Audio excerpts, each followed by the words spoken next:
Good morning students, welcome to science class. So राजे असी chapter कर रहे थे रिप्रोडक्शन इन एनीमल्स। सो असी मतलब कि अज पढ़ांगे फर्टिलाइजेशन की होंदी आ। फर्टिलाइजेशन की है the first step in the process of reproduction is the fusion of sperm and an ovum. हाँ जी राजे, फर्स्ट स्टैप की होएगा रिप्रोडक्शन का? Fusion of sperm from the male and ovum from the female. When sperms come in the contact with an egg, one of the sperm may fuse with an egg. Such fusion of the egg and the sperm is called the fertilization। हाँ जी बच्चे, जदों mail के कोलों sperm आके then female के egg नूं fertilize कर देंदे ने, this process is known as the fertilization।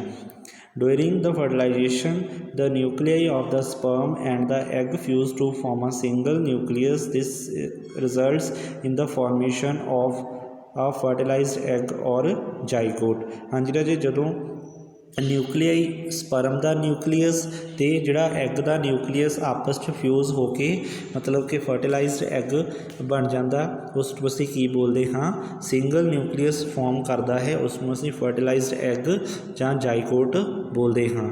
असीं इन्हां नूं अगलियां डायग्राम्स दे विच ऑब्जर्व करांगे। सो ध्यान दो राजे, इस दे विच की है साडे कोले, this one is the ovum. एक ही है ओवम की मतलब कि फीमेल का एग है। Then this one is the male जिहड़े एग ने असीं स्पर्म्स बोल देने जिन्होंने। ये इस तरीके नाल जिहड़े मतलब कि ओनली सिंगल जिहड़ा होएगा स्पर्म उही मतलब कि फीमेल एग दे विच एंटर करेगा, बाकी स्पर्म जिहड़े हैगे ने एज इट बाहर ही रह जाणगे। Then is the single nucleus जिहड़ा होएगा मतलब कि single nucleus of the egg दे नाल फ्यूजन करेगा। This process is known as the fertilization. हाँ जी राजी, आफ्टर फर्टिलाइजेशन जिहड़े एग असीं कहने एग दे कोल न्यूक्लियाई होणगे, दो न्यूक्लियाई हो गए, one nucleus from the male parent that is the स्पर्म्सो आया, दूसरा न्यूक्लियस अपने एग का होएगा। सो असीं इन्हां दोनों की फ्यूजन तो बाद फ्यूजन न्यूक्लियाई बन जाता वा। दैन आफ्टर फ्यूजन तो बाद एक single form they which convert हो जाएगा, जिसनूं असीं की बोलांगे, जाइगोट बोल दांगे। उस तो बाद की होएगा राजे, the process of fertilization is the mating of an egg cell from the mother and a sperm cell from the father. So the new individual inherits some characteristics of from the mother and some from the father। हाँ जी राजे, fertilised egg के कोल दोनों ही तरह के मतलब कि mail parents की तो फीमेल पेरेंट्स का की होएगा, मतलब कि असीं कह सकते हैं हैरीडिटरी मटीरियल होएगा, DNA होएगा, जो कि उन्होंने जिहड़े मतलब कि सैल्स तो आया वा। सो इस तरीके नाल हाफ करैक्टर ऑफ फादर दे ते हाफ करैक्टर जिहड़े होणगे मदर दे ऑफ स्प्रिंग्स दे विच मौजूद होणगे। Look at your brother and sister, अपने भैन भरावां वाल देखो। See if you can recognise some characters in them similar to those of your mother और यूअर फादर, तो तुसीं की ऑब्जर्व करोगे कि उन्हां दे विच तुहानूं कुछ करैक्टर जिहड़े फादर वाले ते कुछ करैक्टर जिहड़े मदर वाले तुहानूं नज़र आउणगे। So fertilization which takes place inside the female body is called the internal fertilization। Internal fertilization occur in many animals including humans, cows, dogs and hens।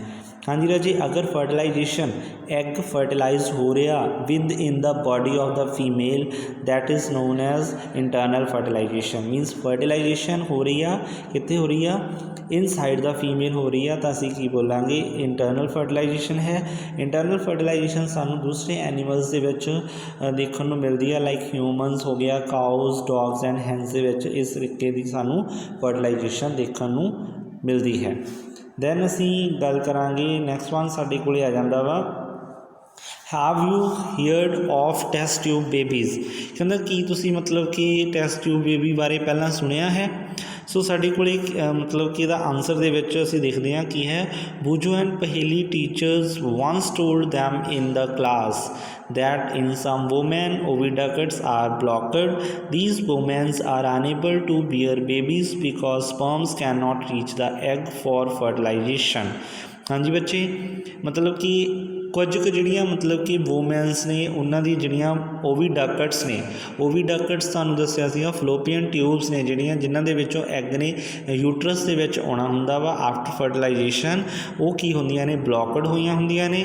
तां उन्हां दे विच की होएगा जिहड़ा मतलब कि असीं कहने आ भी वो बेबी नूं की नहीं कर सकदे कि मतलब कि जिहड़ा हैगा वा रिसीव नहीं कर सकते, ठीक है सॉरी। हाँ जी बच्चे, उन्होंने विच जिहड़ा की है बेबी बीयर नहीं हो सकता बिकॉज ऑफ उन्होंने जिहड़े अंडियां दे कोल की नहीं जाएगा, स्पर्म्स नहीं पहुँचेगा, जिस करके स्पर्म्स की जिहड़ी हैगी है एग की फर्टिलाइजेशन पॉसीबल नहीं हैगी। दैन उन्होंने केसिस दे विच की हुंदा, इन सच केसिस दे विच की होएगा, डॉक्टर्स ने जिहड़े collectively freshly released egg and sperm and kept together for a few hours for IVF, that is the in vitro fertilization outside the body। हाँ जी राजे, मतलब कि उन्होंने फर्टिलाइजेशन लैब के विच टैसट ट्यूब के विच करवा देंगे ने, ठीक है। दैन उस तो बाद जो मतलब कि की हो जाता इन केस फर्टिलाइजेशन अकर जे कहता भी उस फर्टिलाइजेशन हो जाती है जो कि फीमेल की बॉडी के विचों बाहर एक लैब के विच हो रही है। The zygote is allowed to develop for about a week and then it is placed in the mother's uterus. हाँ जी राजी, जो एक हफ्ते बाद भ्रूण पूरा तैयार हो जाता बन के, फिर उसनों किया मदर की यूट्रस के विच रख दिता जाता वा। दैन उस तो बाद complete development takes place in the uterus and the baby is born like any other baby. मतलब कि फिर जो मतलब कि डिवेलपमेंट कंप्लीट हो जाती है यूट्रस के विच, बेबी बर्न मतलब कि जो पैदा होंदा वा वो एज इट दूसरे नॉर्मल बेबीज़ वांगू ही पैदा होएगा। Babies born through this technique are called the test tube babies. हाँ जी राजे, जिहड़े बेबीज़ इस तरीके नाल इस टेस्ट ट्यूब मैथड के नाल प्रोड्यूस होंदे ने उन्हां नूं असीं की बोलते हैं, टेस्ट ट्यूब बेबीज़ बोलते हैं। This term is actually misleading because babies cannot grow in test tube. हाँ जी राजे, किया मतलब कि ये जी मतलब कि एक टैक्नीक वरती गई आ, एक्चुअली बेबी जिहड़ा हैगा वा टेस्ट ट्यूब के विच फॉर्म नहीं हुंदा, वैसी जिहड़ी हैगी है टैक्नीक नूं असीं मतलब कि टेस्ट ट्यूब बेबी का नाम दे दिंदे आ, ठीक है बच्चे। नैक्सट असीं देखांगे साडे कोले की है। You will be surprised to know that in many animals fertilization takes place outside the body of the female. In these animals fertilization takes place in water।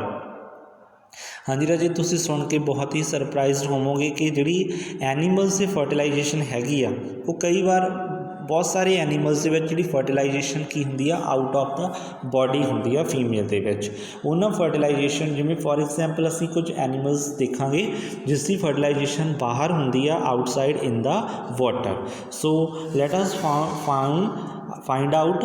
हाँ जी राजे, साडे कोले एक्टिविटी आ विजिट सम पाउंड्स और slow flowing streams during spring और rainy season. Look out a cluster of frogs eggs floating in water. Write down the colour and size of the eggs. तुसी की देखोगे कि जो स्लो रनिंग वाटर है जहाँ असीं कहने सम पॉन्ड्स के विच वाटर उस सानू सम क्लस्टर्स मिलणगे। क्लस्टर्स किहदे होणगे? वो एग्स होणगे फ्रॉग के जो कि फ्लोट करते होणगे पानी दे विच। तुसी की करोगे तुहानू मतलब कि तुसी उसका कलर ते साइज देखोगे किद्दां दा है।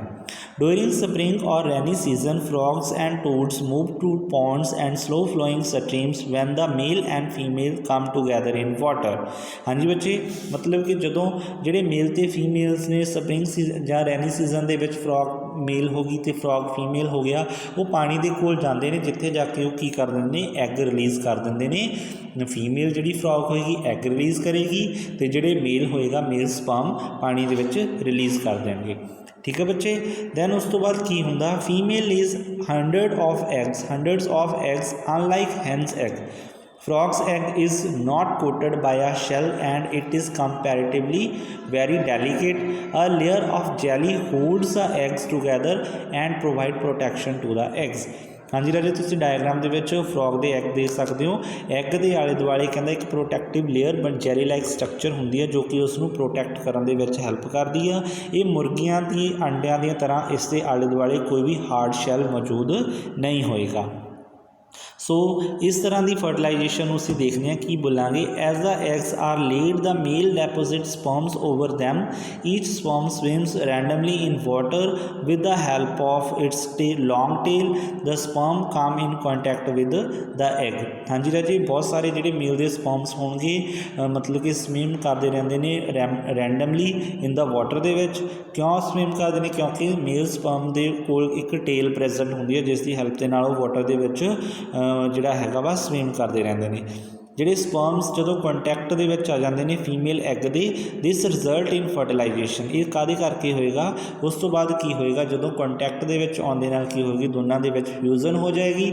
ਦਿਸ process is known as fertilisation.